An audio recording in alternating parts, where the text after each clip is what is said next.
Hello everyone, मैं पूजा और दोस्तों स्वागत करती हूँ आपका स्ट्रेस फ्री गार्डनिंग पे। जैसा कि टाइटल से आपको पता लग ही गया होगा, आज मैं आपके साथ शेयर कर रही हूँ मेरे छोटे छोटे गमलों में उगे बड़े बड़े पौधे, यानी छोटे गमलों में पौधों का बड़ा साइज आज आपके साथ शेयर करूँगी। कैसे मैंने किया, किन बातों का ध्यान रखा। अगर आप भी चाहते हैं छोटे गमलों में बड़े बड़े पौधे करना तो वीडियो को एंड तक ज़रूर देखिएगा। वीडियो शुरू करने से पहले आपसे रिक्वेस्ट है, अगर आप इंस्टाग्राम पर हैं तो वहां पर भी मुझे फॉलो कर सकते हैं। अगर आप बिगनर हैं तो ज़रूर कीजिएगा, क्योंकि वहां पर आप अपने प्लांट्स की प्रॉब्लम मेरे साथ ईजिली शेयर कर सकते हैं फोटो के साथ और सॉल्यूशन ले सकते हैं। इसके अलावा मेरे सेकंड चैनल पूजा नैन राणा के नाम से, उसको भी आप फॉलो कर सकते हैं कुछ डिफरेंट वीडियोज़ के लिए, तो वहाँ पर भी जाकर एक बार देखिएगा। अच्छा लगे तो ज़रूर सब्सक्राइब कीजिएगा।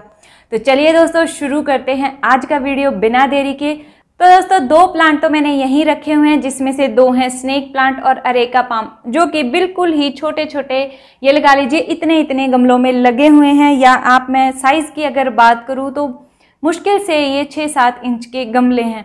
और साइज़ प्लांट्स का आप देख सकते हैं 10-10, 12-12, 15-15 इंच के मेरे प्लांट्स चले गए हैं। और गमले का साइज़ भी आपको दिखा देती हूँ, बिल्कुल इतना है, ये देखिए। और साइज प्लांट का आप देख सकते हैं। तो छोटे गमलों में बड़े पौधे कर पाना बहुत आसान होता है, कुछ ही बातों का ध्यान रखना होता है। इसके अलावा दोस्तों ये तीसरा हमारे पास है अरेका पाम। जैसे कि लाइट काफ़ी अच्छी मिले प्लांट को, एरिएशन अच्छा हो, ऐसा ना हो कहीं घुटन में रख दें हम प्लांट को, आसपास से हवा की क्रॉसिंग अच्छी हो। विंडो के पास जब हम प्लांट रखते हैं या ऐसे एरिया में, तो विंडो दरवाजे हमें खोल देने चाहिए ताकि हवा अच्छे से आ जा सके। और एरिएशन प्लांट्स को बहुत अच्छी लगती है, उससे इंसेक्ट्स का अटैक नहीं हो पाता है। एरिएशन का जो सिस्टम है, अगर वो प्लांट के आसपास अच्छा नहीं होता है तो इंसेक्ट्स का अटैक बहुत जल्दी होता है, जिसके कारण प्लांट खराब हो सकते हैं। क्योंकि जब एरिएशन नहीं होगा तो मिट्टी भी देर से सूखती है और गीली मिट्टी रहने के कारण जड़ों में प्रॉब्लम आती है, साथ में इंसेक्ट्स भी उनमें आकर अपना घर बना लेते हैं। तो ये चीज़ें अगर आप इंडोर प्लांट रखते हैं तो ज़रूर ध्यान रखिए। पर चलिए आपको बाहर के प्लांट दिखाती हूँ। तो उसके लिए चलते हैं हम बाहर के पौधे आपको दिखाती हूँ, जो फुल सन में रखे हुए हैं, कुछ हैं जो शेड में रखे हुए हैं, कुछ हैं जो मेरी सीढ़ियों में रखे हुए हैं, बालकनी में रखे हुए हैं, तो वो भी आपको दिखाऊंगी। और सारी चीज़ें आपको बताऊंगी जो इंडोर और आउटडोर सभी प्लांट पर लागू होंगी। तो चलिए फिर चलते हैं बाहर। तो दोस्तों ऊपर से ही शुरू करते हैं। जो बालकनी में मेरा ये अलमंडा का प्लांट लगा हुआ है, इसी से ग्रोथ आप देख सकते हैं। पत्तियां भी खूब हरी भरी हैं और पीले रंग का ये है। और देखिए आप इसकी हाइट, बर्ड्स इस पर बहुत आए हुए हैं, फूल खिलते रहते हैं और 10 फुट की ऊंचाई तक ये अपने आप चढ़ा हुआ है। यहाँ पर एक केबल है जो अंदर की तरफ जाती है, इसने वही पकड़ ली और ऊपर की तरफ स्टार्ट हो गया। 18 इंच के गमले में ये पौधा आराम से बढ़ रहा है। धूप आप देख सकते हैं इस पर अच्छी खासी आ रही है। और ये भी आपको दिखा देती हूँ, वो जो 2 अंडे मेरी अपराजिता की बेल में थे, वो उनके कबूतर बन गए हैं और ये उड़ने की तैयारी में है। यहीं पर दोस्तों ये नेक्स्ट प्लांट आप देख सकते हैं, लगा लीजिए 6 से 7 इंच के गमले में लगा हुआ है। और गमला इतना चौड़ा भी नहीं है। और पत्तियों का साइज़ आप देख सकते हैं रबर प्लांट की। यहाँ पर तो मैंने ये वीडियो बनाने के लिए इसको थोड़ा ऊपर रख लिया था, ताकि अच्छे से वीडियो में आपको दिखा सकूं। ये मेरी सीढ़ियों में रहता है। आपने मेरी सीढ़ियों का ओवरव्यू देखा हो गार्डन का, तो वहाँ पर मैंने इसको आपको दिखाया था और ग्रोथ आप देख सकते हैं। इसको रीपॉटिंग की ज़रूरत है, लेकिन इसकी लोकेशन बहुत अच्छी है। जहाँ पर इसके पास से धूप निकलती है, इस पर डायरेक्ट धूप नहीं आती है। सर्दियों में इसको धूप की ज़रूरत थोड़ी रहती है। और ये है मुसेंदा, और ग्रोथ इसकी भी आप देख सकते हैं, बहुत छोटा सा लगाया था। और देखिए इसमें 3 से 4 बड़ी बड़ी ब्रांचेस हैं, जिसमें सभी पर ऊपर फूल आ गए हैं। ये भी सेम देखिए छोटे पॉट में लगा हुआ है। तो मेन पॉइंट है दोस्तों लोकेशन का। लोकेशन हमारे प्लांट की अच्छी होना बहुत ज़रूरी है, तभी उसकी ग्रोथ आप अच्छी ले सकते हैं। इसके अलावा आपको दिखा दूँ, ये देखिए शेड में रहता है, ये है हमारा स्पाइडर प्लांट ग्रीन वाला। और छोटे से ये 4.5-4-5 इंच के गहराई वाले गमले में है। और बेबी प्लांट आप देख सकते हैं, इस पर धूप डायरेक्ट नहीं आती है। जो साइड में दूसरे प्लांट रखे हैं उनकी छाया के नीचे ये रहता है, लेकिन इसके आसपास धूप हल्की फुल्की रहती है, जिसके कारण इसको पानी मैं लगातार देती हूँ, पानी सूख जाता है। इंडोर रखते हैं पौधे तो पानी की ज़रूरत उसी हिसाब से कम रहती है। ये देखिए चित्रक का प्लांट, और इसकी केयर भी मैंने आपके साथ शेयर की थी, तब भी इस पर इतने ही फ्लावर थे और अभी भी बुश की तरह बढ़ता है। हैंगिंग बास्केट के लिए ये परफेक्ट प्लांट है। और प्लास्टिक के छोटे से गमले 5-5.5 इंच के गमले में ये लगा हुआ है। और यहाँ पर टेक्सास देख सकते हैं 8 इंच के गमले में ये भी लगा हुआ है। और फूल वाले जितने भी पौधे होते हैं दोस्तों कम से कम 5 घंटे की धूप मांगते हैं। तो ये चीज़ आप हमेशा अपने पौधों में ध्यान रखिए कि मिट्टी तो अच्छी हो ही, साथ में लोकेशन भी अच्छी होनी चाहिए। फ्लावरिंग प्लांट्स को धूप की ज़रूरत ज़्यादा रहती है, तो इस चीज़ पर ज़रूर ध्यान। इसके बाद दोस्तों सीढ़ियों में ही ये रखा हुआ है स्नो बुश का प्लांट, जो 12 से लगा लीजिए आप 15-18 इंच के गमले में लगा हुआ है और 5 फुट की लगभग इसकी हाइट है।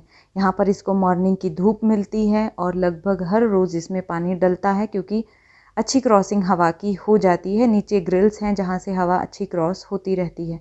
तो मिट्टी का सूखना बहुत ज़रूरी है नेक्स्ट वाटरिंग के लिए, तो इस पॉइंट का हमेशा ध्यान रखें। पौधे कहीं भी रखे हों उनमें पानी का हमें इस तरीके से ध्यान रखना है, मिट्टी को सूखना है तभी पानी देना, यानी मिट्टी सूखेगी तभी पानी अच्छे से लेगी। मिट्टी लगातार गीली रहेगी तो ग्रोथ भी पौधे की रुकेगी, क्योंकि जड़ें बहुत जल्दी गलेंगी और जब जड़ें गलेंगी तो पौधे कभी हमारे पास नहीं टिक पाएंगे। इसके साथ ही यहाँ पर सीढ़ियों में ही रखा है, ये है चाइनीज़ डॉल का प्लांट और आप देख सकते हैं ग्रोथ। और सेम ये भी देखिए छोटे से गमले में लगा हुआ है। तो गमलों में पौधों के पास स्पेस कम होता है अपनी जड़ों को फैलाने और पोषण लेने के लिए, यानी जो मिट्टी इन्हें मिली है उसी से इन्हें पोषण भी लेना है। जब हम पोषण नहीं डालते हैं तो ग्रोथ भी नहीं होती है। यहाँ पर एग्लोनिमा की ग्रोथ आप देख सकते हैं कितनी अच्छी है, क्योंकि इनको पोषण भी मैं देती रहती हूँ। महीने में कम से कम महीने में एक बार लाइट कोई भी खाद आप दे सकते हैं। गोबर की खाद आप 3 महीने में दें और हर महीने जैसे सीवीड सॉल्यूशन है या कोई बैलेंस्ड फर्टिलाइज़र है वो दें। यहाँ पर अरेलिया का प्लांट ये 4 इंच के गमले में 4.5 इंच के गमले में लगा हुआ है। गमले की हालत थोड़ी ख़राब है जो कि अब चेंज करने की कगार पर है। तो दोस्तों पोषण देना भी ज़रूरी है मंथली गमलों में। तो ये आ गए हैं दोस्तों हम मेरे घर के पिछले आंगन के गार्डन में, या मैं कहूँ पौधों के बीच, जो पिछले आंगन के बीच रखे हुए हैं। यहाँ पर धूप तो आती है लेकिन मैंने ग्रीन नेट लगाया हुआ है।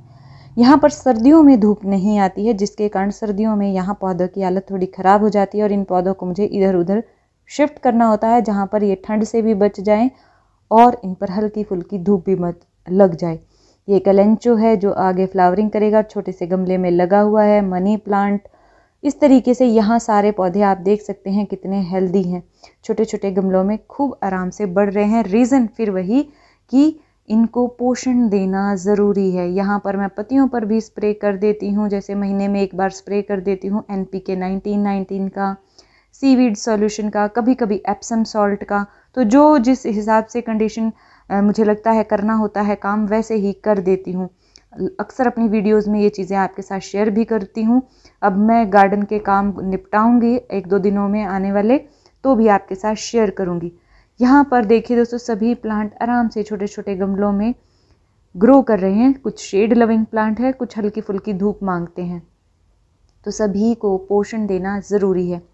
इसके अलावा दोस्तों सभी पौधों को इंसेक्ट से बचाना भी ज़रूरी रहता है। जैसे अब हमारे पास क्या होता है, जगह कम होती है, दीवारों के आसपास हम पौधों को रख देते हैं, जिसके कारण एरिएशन बहुत कम हो पाता है। जहाँ पर एयर फ्लो कम होता है पौधों के लिए, वहाँ पर इंसेक्ट्स का अटैक भी ज़्यादा होता है। तो इस चीज़ का भी हमेशा ध्यान रखें, इंसेक्ट से भी पौधों को बचाएं। महीने में एक बार किसी भी अच्छे इंसेक्टिसाइड या फिर नीम ऑयल का स्प्रे 20 दिन में एक बार, क्योंकि नीम ऑयल थोड़ा माइल्ड होता है थोड़ा सा, इसीलिए 20 दिन में एक बार किसी नीम ऑयल का स्प्रे या महीने में एक बार इंसेक्टिसाइड का स्प्रे भी हमारे पौधों के लिए बहुत ज़रूरी होता है और हमें ज़रूर करना चाहिए। इसके अलावा दोस्तों यहाँ पर भी देख लीजिए, ये फर्स्ट फ्लोर की बालकनी का स्पेस है और प्लांट्स आप देख सकते हैं। यहाँ पर अक्सर मैं वीडियोस बनाती हूँ, आप लोगों ने बैकग्राउंड में ये प्लांट्स देखे होंगे और कितनी जल्दी ये जो वॉल है ग्रीन हो गई है। ये भी मैंने आपके साथ शेयर किया था। देखिए इसकी पत्तियाँ काटी थी और ग्रोथ आप देख सकते हैं। एलोकेशिया फैमिली के प्लांट जो है मॉइस्चर ज़्यादा मांगते हैं। जब इनको मॉइस्चर कम मिलता है तो इंसेक्ट्स का अटैक इन पर बहुत ज़्यादा होता है, ख़ासतौर पे एलिफेंट ईयर पे, या फिर छोटे पत्तियों वाला एलोकेशिया है तो उस पर भी। मनी प्लांट दोस्तों मॉस स्टिक पर चढ़ता है और मॉस स्टिक पर जब आप इसको चढ़ाते हैं, और मॉस स्टिक में भी पोषण डालना बहुत ज़रूरी रहता है। मॉस स्टिक में पोषण नहीं डालेंगे तो इसकी हर जड़ को पोषण नहीं मिलेगा, जिसके कारण पत्तियां बड़ी नहीं होंगी। इसी तरीके से दोस्तों ये फिलोडेंड्रॉन जो छोटी छोटी दो मॉस स्टिक्स पर चढ़ा हुआ है, NPK वगैरह सीवीड का सॉल्यूशन जब बनाती हूँ तो मॉस स्टिक पर उसका स्प्रे करती हूँ और हफ्ते में एक बार मॉस स्टिक को अच्छे से गीला ज़रूर करती हूँ। तो दोस्तों अब आ गए हैं हम आउटडोर, और ये पौधा देख रहे हैं आप येलो बेल का, बिल्कुल छत को टच करता हुआ, और गमला इसका आपको दिखाऊं सिर्फ और सिर्फ 12 इंच के गमले में ये लगा हुआ है। ग्रोथ आपने देखी और बहुत अच्छी ग्रोथ ये यहाँ पर कर रहा है। हालांकि मैं इसको बड़ा रूप ही देना चाह रही थी, इसलिए इसकी प्रूनिंग नहीं की। और साथ में चंपा देख सकते हैं, बाकी और प्लांट भी देखते रहिएगा। तो इनको धूप यहाँ पर अच्छी मिलती है। इंसेक्ट्स का अटैक जब दोस्तों पौधे पर होने लग जाता है तो पौधे की ग्रोथ ऑटोमेटिकली रुक जाती है, क्योंकि वो इंसेक्ट से ही लड़ता रहता है। जब पत्तियां अच्छे से खाना नहीं बना पाती हैं तो ग्रोथ भी नहीं करता है पौधा। तो इंसेक्ट से हमेशा बचाएं, धूप अच्छी दें, पौधों में पानी तभी दें जब मिट्टी सूख जाए, क्योंकि इनको ज़मीन में जब पौधे लगे होते हैं तो पानी जो है वो नीचे चला जाता है, ज़्यादा देर मिट्टी गीली नहीं रहती है, जिसके कारण उनकी जड़ों के गलने के चांस ज़मीन में कम रहते हैं और बहुत कम पौधे ही गल पाते हैं। तो गमलों में ये चांस ज़्यादा रहता है, इसीलिए गमलों के छेद, यानी गमलों के नीचे जो छेद होते हैं उनको ज़रूर खोलें। हर 2-3 महीने में नीचे किसी भी नुकीली चीज़ से गमले के छेदों को ज़रूर थोड़ा कुरेदें, खोलें, ताकि नीचे से भी एरेशन रहे। कई बार गमले ऐसे होते हैं नीचे से, ये देखिए कड़ी पत्ते का प्लांट बिल्कुल ही 4 इंच के गमले में लगा हुआ, 2 प्लांट इसमें लगे हुए हैं और ये सीड से मैंने लगाए थे। ग्रोथ आप देख सकते हैं। इस पर फुल वीडियो चाहिए तो मुझे कमेंट बॉक्स में ज़रूर बताइएगा। इसके अलावा आप ये प्लांट भी यहाँ पर देख सकते हैं। तो छेदों का खुला होना भी ज़रूरी है। और कई बार सवाल आता है कि प्लास्टिक के गमलों में ही क्या पौधे खराब होते हैं। प्लास्टिक के गमलों में पौधे तभी खराब होते हैं दोस्तों जब उनको आप अच्छे से पानी का जो चीज़ है वो ध्यान नहीं रखते हैं। गमलों के छेद जो है नीचे से खुले नहीं होते हैं। बिना मिट्टी चेक किए जब आप गमले में पानी डालते हैं, पहली गलती आप वहीं पर कर देते हैं, पौधे को मारने की ओर ले जाते हैं। गमले की मिट्टी उंगली से चेक करें, गीली हो पानी बिल्कुल ना दें, जब सूखी लगे तभी पानी दें। चंपा की ये कटिंग लगाई थी, आप लोगों के साथ एक वीडियो शेयर किया था, नर्सरी विजिट में ही नर्सरी वाले ने कटिंग लगाकर दिखाई थी, तभी मैंने ये कटिंग लगाई थी। और ग्रोथ आप देख सकते हैं, रिपोर्ट नहीं किया है इसे। छोटे गमले में बॉन्साई ट्राई करेंगे इसका बनाने का। इसके अलावा दोस्तों ये पौधे यहाँ पर फूलों वाले और भी हैं जिनमें लगातार फूल आते रहते हैं।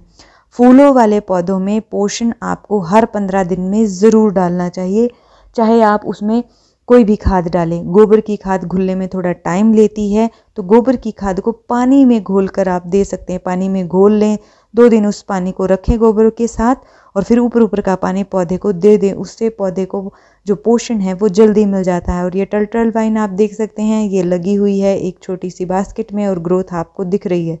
तो मेन है लोकेशन, इंसेक्ट से बचाना और पोषण देना। ये सारी चीज़ें जब आप ध्यान रखेंगे तो आपके पौधे ज़रूर ग्रो करेंगे। तो दोस्तों देखा आपने, ये पौधे जो मेरे छोटे गमलों में काफ़ी अच्छे से ग्रो कर रहे हैं। हालांकि रीपॉट करने की ज़रूरत कुछ पौधों को है, क्योंकि जब पौधा बड़ा हो जाता है छोटे गमले में तो गमले के गिरने के चांस भी बढ़ जाते हैं, वेट ऊपर की तरफ ज़्यादा हो जाता है। जिसमें रबड़ प्लांट है जिसको मैं जल्दी ही रीपॉट करूँगी, उसका वीडियो आपके साथ ज़रूर शेयर करूँगी। उम्मीद करती हूँ दोस्तों आज की वीडियो से भी आपको कुछ ना कुछ हेल्प तो ज़रूर मिली होगी। अगर हाँ तो लाइक कीजिएगा। आप ही के जैसे आपके दोस्त हैं, गार्डनिंग करना पसंद करते हैं, उनके साथ आप ये वीडियो शेयर भी कर सकते हैं। मिलते हैं फिर अगले वीडियो में, तब तक के लिए अपना बहुत सारा ध्यान रखिए, खुश रहिए, बाय बाय।